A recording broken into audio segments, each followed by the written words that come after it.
Hey everybody, it's Scott Steen with winnersandwhiners.com coming to you from the G&G studio on the expansive first floor of the Winners and Whiners Sports and Entertainment Complex to bring you today's Deep-3. As always, if you would be so kind, give us the old thumbs up if you like what we're doing. And of course, if you haven't done so already, please get yourself subscribed to our channel. Get that notification bell clicked, and that way you'll be the first to know every time we put up a brand new video. So please take care of that for us. Thank you. Let us know what you're playing. Tell us what you're playing in the comment section. Man, we had a lot of good cappers out there yesterday. Everybody's letting us know what they're playing. If a tail in the Deep-3, fading the Deep-3, and definitely what you got conjured up on your own. Man, a lot of good tennis going on. Ton of soccer. There is stuff from all over the world, and we got cappers that are hitting it from across the globe. So whatever it is you're on, put it in there. You get it right, we'll give you the shout out. You get enough of them right, just like G&G up there north of the border, you will be the capper of the day there. So, yeah, what could be better than that? And, of course, this time of year especially, it's a good time to remind you to stop by winnersandwhiners.com, statsalt.com for deep dives into every game going on in America every single day. Check out both of those websites. You have guys that are doing the games, same game, different opinions. Man, what more could you want? And there you go. And of course, check out our partners there at pointsbet.com. If you are in the great state of New Jersey or Iowa, very, very cool place. Check them out. You will dig it. All right. So, how did we do yesterday? We went 2-1 officially on the Deep-3. We hit the Cincinnati Reds, hit the Minnesota Twins. Unfortunately, the Washington Nationals ran into the buzzsaw that was Max Fried. Max Fried did a great job there, shut him down. We did have the part of the unofficial Deep-3. We did have a standalone video I did. I took the Bears -3, so that is a loss for us. That will count against our football record, of course. And on the premium side, we helped out our football record a little bit. We had the Green Bay Chicago first half under 23. I think they're still playing, and that game is still under 23. So that ended up being a pretty fine bet, as did anybody who had any kind of under in this contest. I also, just for you, I got laid down as the Bears were driving. I got the early in the drive. Or before they kicked the field goal, I got Green Bay -4.5, and then I got Green Bay -6.5 as the Bears were driving. So that worked out well for a live bet. And I know there's a lot of live bettors out there. That's always a good time to take care of that original bad bet if you get the opportunity. And our other game, we had the Detroit KC over 9.5. Got to admit, I lost some money on this during for some live bets.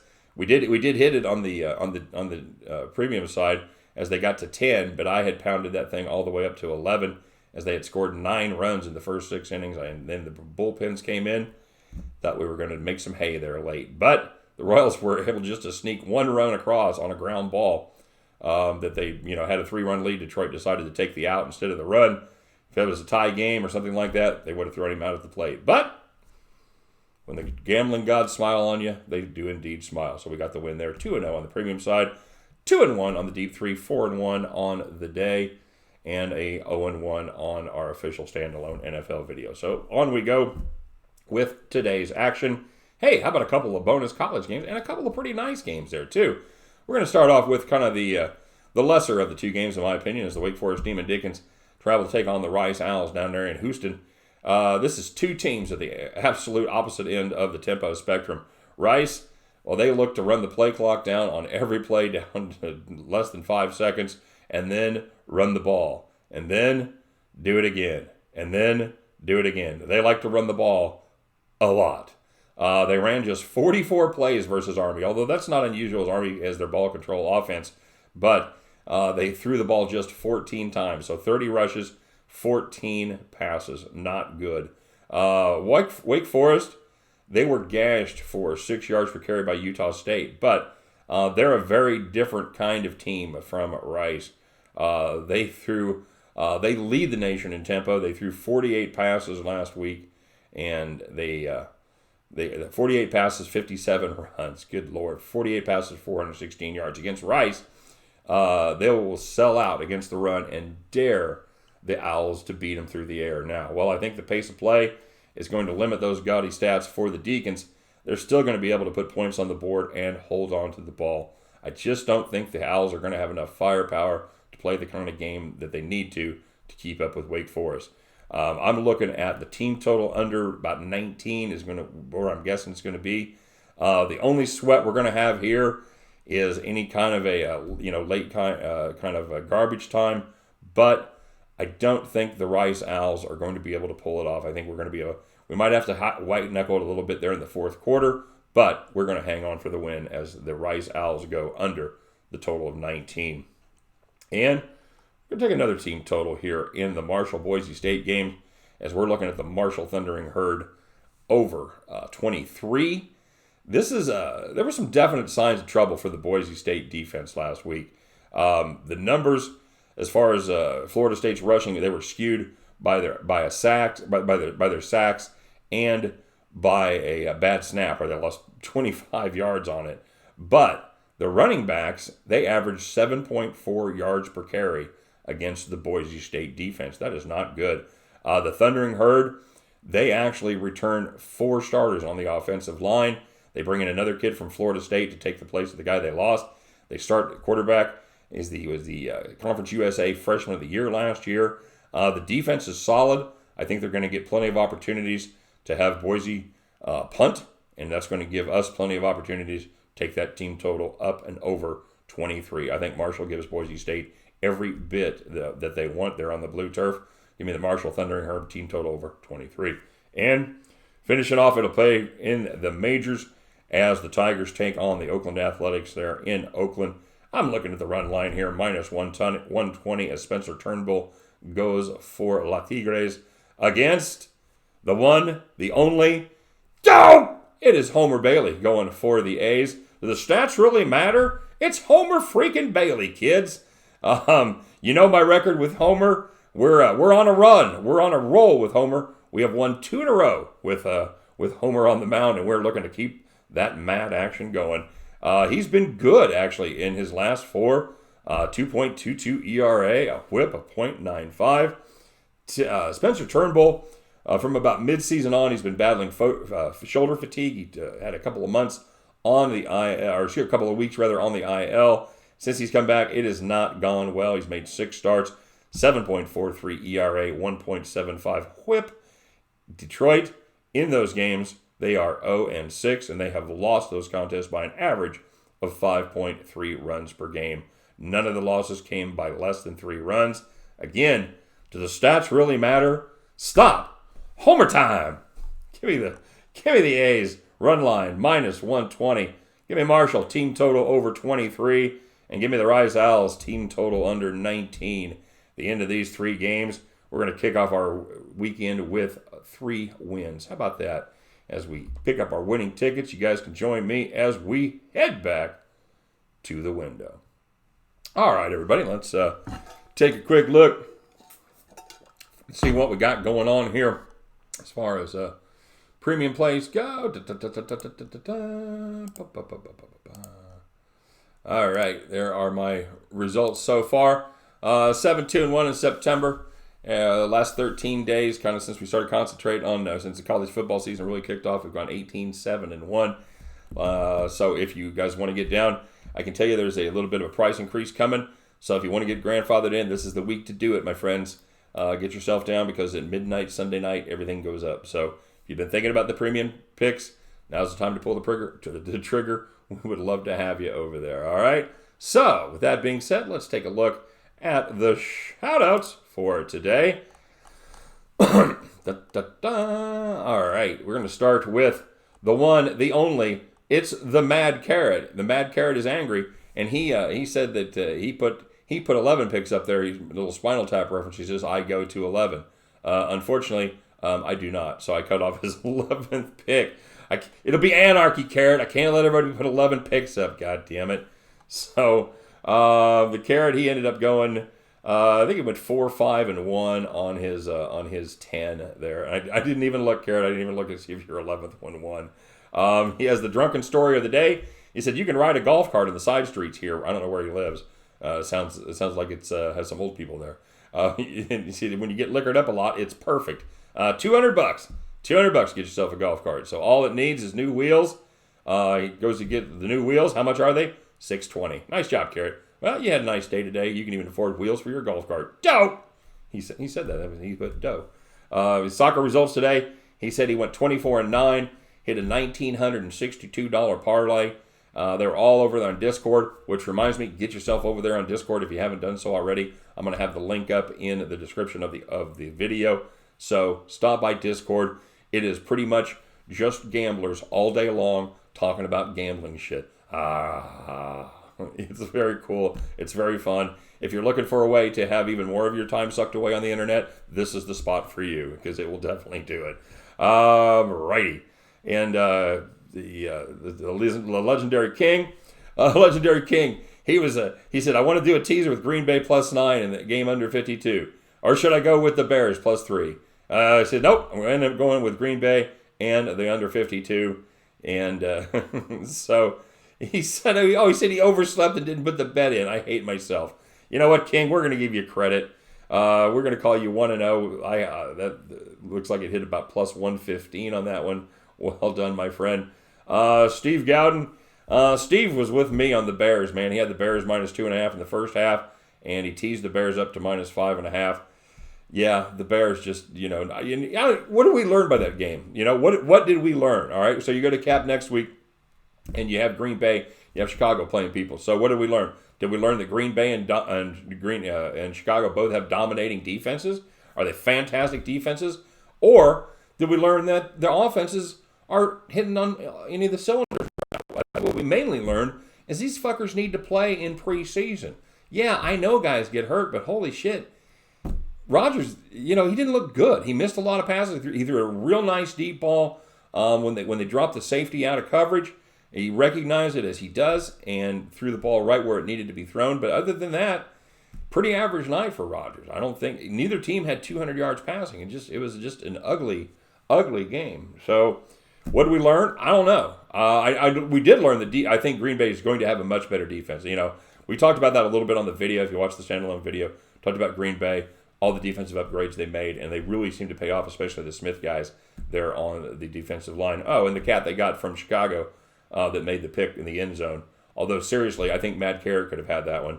That was a dreadful pass on 3rd and 10 by Trubisky as he just put it up for grabs into double coverage in the corner of the end zone. Never had a chance. So we also learned that Chicago Bears management are idiots because they traded up. I think they traded a 1 to move up one spot to take Trubisky and passed on who? Deshaun Watson and Patrick Mahomes. Well done, Bears. Well done. You deserve every fucking Cody Parkey that you get. Anyway, that's my rant. So, Steve was on the Bears. He got down. He said he's a diehard Texans fan, and it's time to shine and cover as they play the Saints hard. Good luck, Steve. That's a lot of firepower down there in New Orleans. I wish you the very, very best. So, he said he's also taking the Deep-3. So Steve ends up losing a little bit, but not a horrible night as long as he got down on the Green Bay Packers, or as long as he got down on the Deep-3. The Legion of Picks. He was going the other way. He liked them Packers. He liked the Packers. He had the unfortunately he thought they were going to score some points, as a lot of us did. He had the over 45. He also had Green Bay in the first half +2.5. Of course, that hit. And then he had some soccer picks. He hit all 3 of his soccer picks. He goes 4-1 on the day, +270. Nice job, LOP. LOP, by the way, I'm going to give him a shout out. He's one of the cats that put the Discord channel together. So doing a great job over there. People are really digging it. Chris Smith. Not to be confused with Christopher Smith. Chris Smith, he went 6-1. He had a bunch of baseball plays that he did very well on. The only one he missed was the Cleveland run line. And he had the Green Bay Packers +3.5 and Serena Williams. Cha-chingy right there, my friend. 6-1 +500. Good job, Chris. C-Dub. Perhaps you've heard of him. C-Dub had him a day. I don't know how he did on the rest of his picks, but on what he posted, he had him a day. He went 5-2 on his straight-up picks. And, C-Dub hit a little, what do you call a 5-teamer, a 5-leg parlay that paid +1061. And, yeah, he hit that. So better than 10.5 to 1 on his money. Hit a 5-teamer there. Well done, C-Dub. 5-2 for the straight up, 1-0 on the parlays, plus 1477 for your posted plays. That, my friends, is a fine day right there. Joseph Penempede said, I'm told in week 1 divisional games, underdogs are 12-2 against the spread over the past few seasons. And in this case, their quarterback is Aaron Rodgers. So, yeah, I'm going to take the Packers and the points. The Bears' D is good, but no way in hell they don't take a step back. Well, jury's still out on that one. But everything else you said, Joseph, was right on. He said, plus Trubisky, yeah, I just don't trust him. No shit. You know what? I thought he'd taken some big steps forward last year, which he did. I thought he was going to be even better this year. We didn't see it last night, I'll tell you that much. So, Joseph, that was pretty much spot-on analysis. I gave you a 1-0 plus 100 for backing the Pack. And Ninja13 said he's following the Deep-3 and the Bears. 2-2. Got squeezed for a little bit of juice there. Christopher W., he had the Reds and the Reds under at plus 225, and then he had the Twins and the Twins over. The Twins did win that one, but they did not go over. And then he said extra on Reds, and the Reds minus 165 and under 9.5. I had to disallow that one, although I did like the creativity, saying you could only make 10 picks. And he's like, one of my picks is this, and my other pick is the same thing. I almost gave it to him, but then I started thinking, well, I'd like to do this 7 times. So, I'm the dick cop today. I didn't allow Carrot and his 11 picks, and I didn't give Christopher his double hit. But in real life, he loaded up on that, and I know he hit it. So nice job, Christopher. We're going to call you officially 1-1 at plus 125 there, my friend. And Todd Zickel said, he said, calm the hype. You're too goofy. Good luck, dude.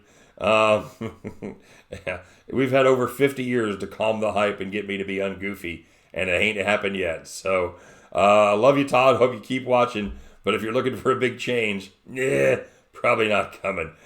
He said, oh, by the way, the Phillies did rally the night before last. It was 5-0 Reds, and the Phils tied it up. I did see that. It wasn't one of the games I was watching. As you guys know, I watched most of the games. I didn't see that one. I just looked real quick at the box score, and I went back and double-checked and saw, yeah, they did indeed tie it in the top of the 7th.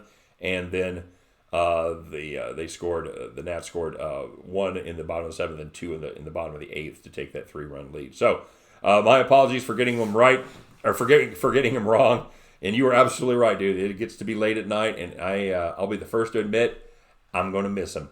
I'm going to screw them up on occasion.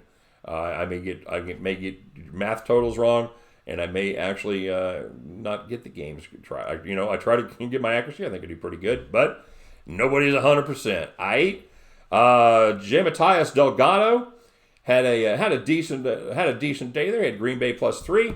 He had Green Bay on the money line at plus 148. That was a nice hit. And then he had a couple of Green Bay plus a half in the first quarter. That was the only one. And then he had Green Bay over 7.5 in the first quarter. Green Bay really didn't get it going until the second quarter. So those didn't come in. He had a little parlay with a tease at Green Bay plus 9 and the over 40.5. And yeah, couldn't get to 40.5, so the teaser did not work out.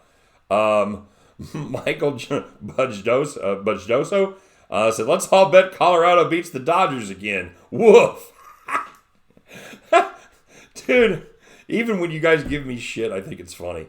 Yeah, we took the Colorado Rockies at better than plus 300, and it didn't work out for us, as Sensimia really didn't have anything for Ryu. So it happens, dude. You take big swings like that. Most of the time you're going to look like a moron, and you go, well, the Dodgers are going to win. Well, no shit. That's why we call them underdogs. So Tommy Gordon said Chicago minus 3 is money. He also likes the under 46.5. Well, Tommy, as with a lot of us here, you were half right. The under was a great play. The Chicago Bears, nope, not so much. Kent P. says it's hard to cap the first NFL game. I agree with that, dude.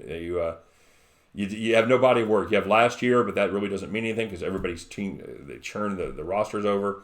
It is it's an educated guess, even more than it usually is in the first week. I totally agree. He said he does like a few props, however, and then they were not good props. It all involved like people scoring and doing shit. He had the shortest field goal, under 26.5. No, they kicked a pair of like 38, 39-yarders. Total over field goals over 3.5. Nope. And then he had Aaron Rodgers over a half interception. And I don't think Rodgers did not throw a pick. No, I don't think it was. Oh, well, Trubisky threw one pick there at the end of the game, and I think that was it. He should have thrown about 4. Trubisky definitely should have had a worse night than he did, and he had a horrible night. So, sorry, Kent. Yeah, it was. He says it's hard to cap the first week and then proved it. So, yeah, we agreed on that one. He did hit some baseball picks. He had the Houston run line, and he had the Twins on the money line. That was plus money. So, yeah, hit a couple of them there, Kent. Nice job. Kyle Zukowski, or as we call him, Mr. Perfection, 10-0 not too long ago. Kyle, he had a couple. He had the Marlins on the money line. He had the Cubs on the money line. That was a nice play there. Miguel down in NOLA. Tough night for Miguel. Missed on the Pirates and the Boston Red Sox over. And then a bunch of props that involved people actually scoring points and being successful. He had Montgomery over 60 yards. Neither one of these teams had 60 yards total rushing. I think they had 93 yards. I think one of them had 48, one of them had 45. Just ugly. I can't stress how ugly this is. Eric Nesbitt said, I pounded the under 47.5 for 5 units. Hell yeah, brother. That's a good play right there. Let's eat. So we're going to call Eric Nesbitt. In real life, he's 5 plus 500. In our life, he is plus 100 there. Eldon Hayes had a field goal prop. Nope. And Chris Adams, everybody's a critic. Chris Adams says there's no info here, just hot air.